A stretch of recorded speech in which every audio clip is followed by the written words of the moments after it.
Bismillahirrahmanirrahim. Assalamualaikum warahmatullahi wabarakatuh.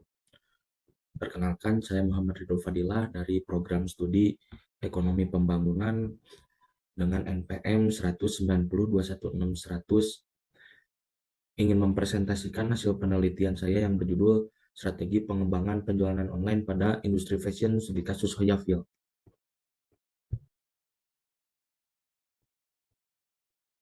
Pertama, saya akan menjelaskan terkait data valuasi penjualan Hoyafil.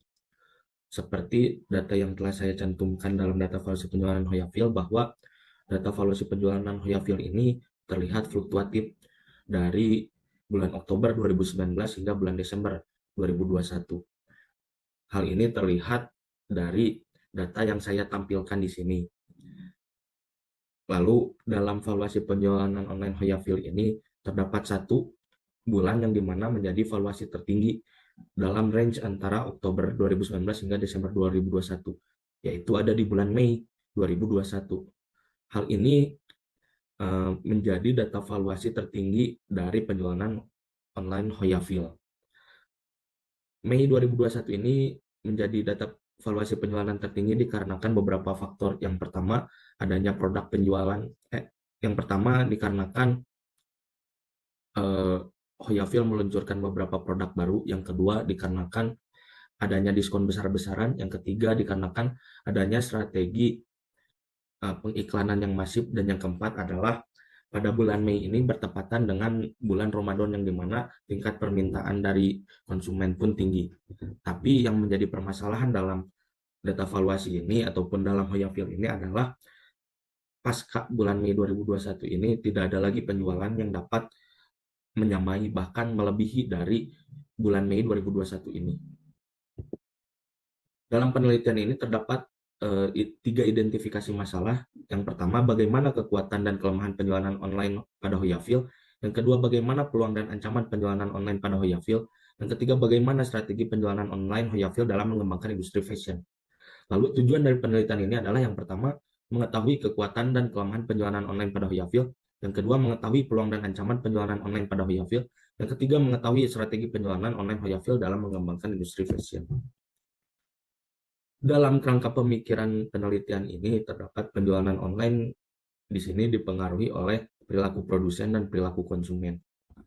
Dalam perilaku produsen terdapat aspek harga barang dan jasa, biaya produksi, dan juga harga produk terkait. Lalu perilaku konsumen ini terdapat dua faktor, yang pertama internal dan eksternal. Dalam faktor internal itu terdapat aspek yang pertama motivasi, yang kedua sikap, yang ketiga belajar, keempat persepsi, dan lima kepribadian dan konsep diri. Lalu untuk eksternal terdapat aspek yang pertama keluarga, kedua kelompok-kelompok sosial, ketiga kelas sosial, keempat kebudayaan dan kebudayaan khusus.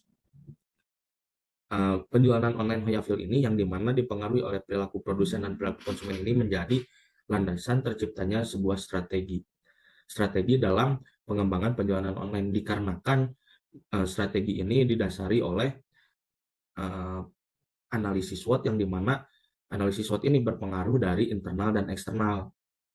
Fungsi dari internal ini untuk mengetahui strength dan weakness, dan juga eksternal ini berfungsi untuk mengetahui opportunity dan threat. Dalam metode penelitian dalam penelitian ini, metode penelitian yang digunakan adalah metode deskriptif kuantitatif dengan pendekatan SWOT. Jenis data yang digunakan pada penelitian ini adalah data primer yang diperoleh dari hasil kuesioner. Sumber data diperoleh dari pembeli Hoyafil dan juga calon pembeli Hoyafil.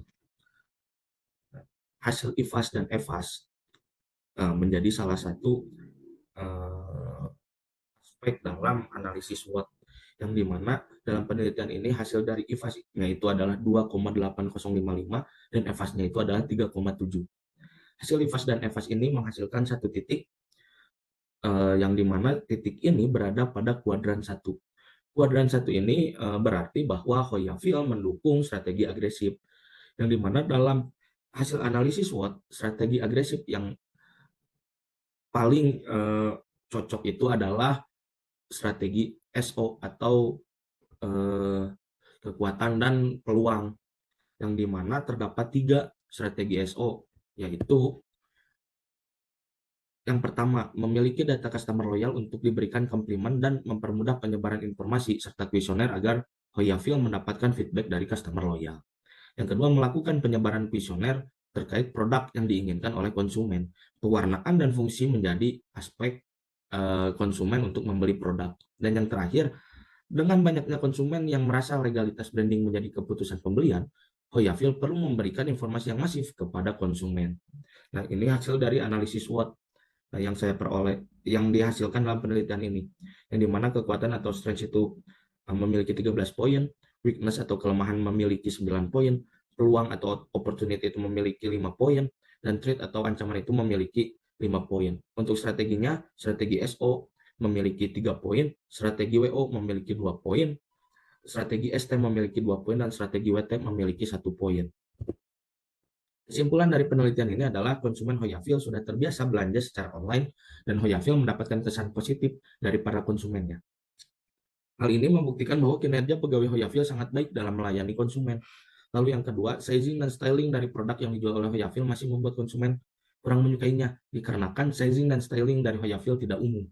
Konsumen merasa bingung dengan beberapa fungsi dari produk yang dijual oleh Hoyafil. Poin ketiga, penyebaran informasi yang dilakukan Hoyafil belum cukup dikarenakan Hoyafil belum bisa memaksimalkan potensi informasi yang dapat menunjang keputusan pembelian, yaitu informasi terkait HKI. Mungkin sekian yang dapat saya sampaikan. Kurang lebihnya mohon maaf. Wabillahi taufiq wal hidayah. Wassalamualaikum warahmatullahi wabarakatuh.